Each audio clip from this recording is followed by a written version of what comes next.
Hello বন্ধুরা, আপনি কি কখনো শুনেছেন পৃথিবীতে এমন একটা জায়গা রয়েছে যেখানে একটি অদৃশ্য প্রাচীর রয়েছে? অনুমান করতে পারেন ইনভিজিবল ওয়াল, যা কোনো প্রাণী, পাখি, মাছ অতিক্রম করতে পারে না।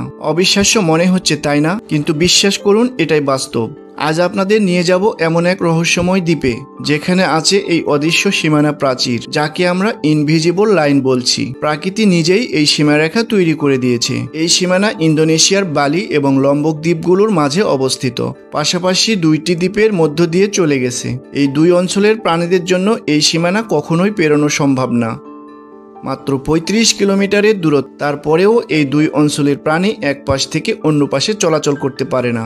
এখানেই এক অদৃশ্য শক্তি লুকিয়ে আছে, যা কোনো প্রাণীকে এখানে আসতে বা চলে যেতে দেয় না, অর্থাৎ এই অদৃশ্য প্রাচীর অতিক্রম করতে দেয় না। কিভাবে? বিস্তারিত বলছি। বালি বা লম্বক দ্বীপগুলোর মাঝে একদিকে রয়েছে এক ধরনের প্রাণী, পাখি, মাছ, আর অপর দিকে বিভিন্ন ধরনের প্রাণী, পাখি, মাছ রয়েছে।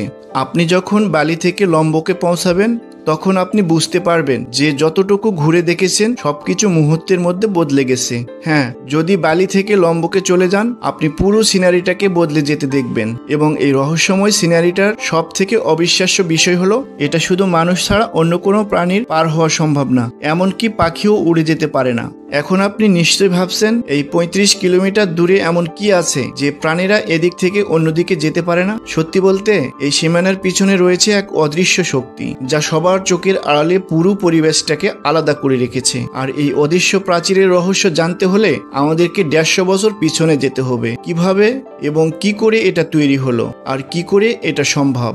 চলুন একটু অতীতে ফিরে যাই। ১৫০ বছর আগে এক ব্রিটিশ গবেষক আলফ্রেড রাসেল ওয়ালিস এই রহস্যময় লাইনটা আবিষ্কার করেছিল। তিনি ভাবতে পারেননি যে তার এই আবিষ্কার একদিন পুরো পৃথিবীকে চমকে দিবে। আসলে ওয়ালিসের জীবনটা ছিল ভীষণ নাটকীয়। ইংল্যান্ডের এক সাধারণ পরিবারের জন্ম নেওয়া আলফ্রেড ছোট্ট থেকেই পড়াশোনায় আগ্রহী ছিলেন। তবে পরিবারের অভাব অনটন তাকে পড়াশোনা ছেড়ে তার বাবার সাথে যেতে বাধ্য করেছিল, যিনি ছিলেন একজন কার্টোগ্রাফার অর্থাৎ মানচিত্রবিদ। তার সাথে যাত্রা করতে বাধ্য করেছিল।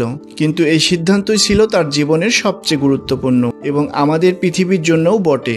তিনি বিভিন্ন জায়গায় ভ্রমণ যাত্রা শুরু করে, যেখানে তিনি প্রাকৃতিক পরিবেশের সাথে পরিচিত হন এবং নানান ধরনের উদ্ভিদ, পোকামাকড় সংগ্রহ করতে থাকে। এভাবেই তিনি ১৮৫৪ সালে একদিন নৌকা নিয়ে ৩৫ কিলোমিটার দূরে লম্বক দ্বীপে চলে যান, যেখানে পৌঁছানোর পর থেকে তিনি উপলব্ধি করে কিছু একটা ঘটতে চলেছে। যেখানে তিনি এমন সব প্রাণী দেখে যেগুলো তিনি আগে কখনো দেখেননি। কমাডো ড্রাগন, ক্যাঙ্গারু, কোয়ালা, এমন সব ভুতুড়ে প্রাণী। এইসব প্রাণীগুলো কোথা থেকে এলো? কেন তারা বালি এবং অন্যান্য দ্বীপে নেই? ওয়ালিস ও তার সঙ্গীরা অবাক হয়ে যান। এখানে তার কাছে একটি বড় প্রশ্ন আসে, কেন এই দ্বীপে এত বিচিত্র প্রাণী বাস করে? কোনো একটা শক্তি তো অবশ্যই কাজ করছে, এটা সে বুঝতে পেরেছিল। তবে এই রহস্যময় পরিস্থিতি তাকে ভাবিয়ে তোলে, কিন্তু সমাধান আসতে বেশ কিছুদিন সময় লাগে। কিন্তু এই সময়ের মধ্যে তাকে এক অদ্ভুত রোগে আক্রান্ত হতে হয়, যা তাকে এক স্থানে বিশ্রাম নিতে বাধ্য করে। আর সেই বিশ্রামের সময় এই রহস্যময় লাইন সম্পর্কে তার মস্তিষ্কে প্রথম একটা ধারণা আসে, এবং এই ধারণাই তাকে পৃথিবী জুড়ে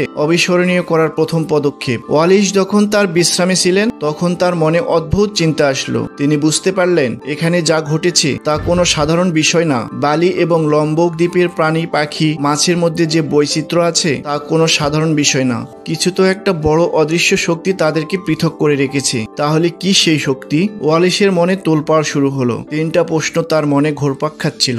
প্রথমত, কেন এই দ্বীপের প্রাণী একে অপরের সাথে মিলামিশা করে না? দ্বিতীয়ত, কেন পাখিরা এই অদৃশ্য সীমানা পার হতে পারে না? তৃতীয়ত, দুই পাশের মাছ কেন এত আলাদা? একসময় ওয়ালিস মনে করলেন কিছু একটা কারণ তো ঘটেছে। এরপর তিনি তার পর্যবেক্ষণ দিয়ে একটি তত্ত্ব তৈরি করেন। ওয়ালিস বলেন, বালি এবং লম্বক দ্বীপ এক সময় একে অপরের সাথে সংযুক্ত ছিল। বহু বছর আগে পৃথিবী একেবারে আলাদা ছিল। তখন এশিয়া ও অস্ট্রেলিয়া মহাদেশ একসাথে ছিল। কিন্তু যখন পৃথিবীর তাপমাত্রা বেড়ে যায় এবং সমুদ্রের পানি বৃদ্ধি পায়, তখন এই দুটো মহাদেশ আলাদা হতে থাকে এবং আলাদা হয়ে যায়। ওয়ালিসের থিওরি অনুযায়ী যে প্রাণীরা বালি দ্বীপে বসবাস করে তারা হলো এশিয়ার প্রাণী, যেমন হাতি, বাঘ, ঘোড়া ইত্যাদি। আর যেসব প্রাণী লম্বক দ্বীপে বসবাস করে তারা অস্ট্রেলিয়ার প্রাণী, যেমন ক্যাঙ্গারু, কোয়ালা ইত্যাদি। আর এইসব প্রাণীগুলো একে অপরের সাথে মিশতে পারে না, কারণ তারা লাখ লাখ বছর আগে আলাদা হয়ে গিয়েছে। যখন পৃথিবী থেকে এক মহাদেশ ভেঙে নতুন দ্বীপ ও সমুদ্র তৈরি হয়েছিল এই সত্যটা শুধুমাত্র সেই সময়ে প্রাণীদের বৈচিত্র্য ব্যাখ্যা করে না, বরং বৈজ্ঞানিক দৃষ্টিকোণ থেকে পৃথিবীর ধারণা বদলে দেয়। যদিও সেই সময়ের বহু বছর পরে আমরা এখন বিজ্ঞানের কল্যাণে জানতে পেরেছিলাম যে আমাদের পৃথিবী কখনোই একরকম ছিল না। এটা একটা চলমান প্ল্যানেট,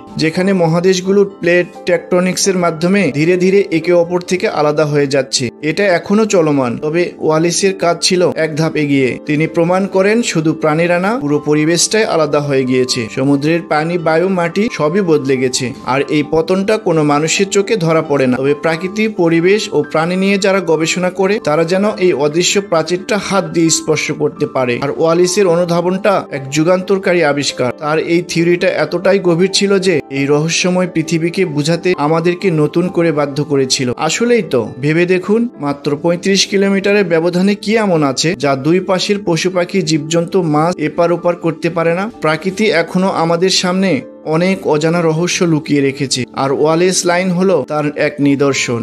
এই ভিডিওটি যদি ভালো লেগে থাকে ভিডিওটা লাইক করুন, কমেন্টে আপনার মতামত জানাতে ভুলবেন না। আর নতুন নতুন রহস্যময় ভিডিও পেতে চ্যানেলটি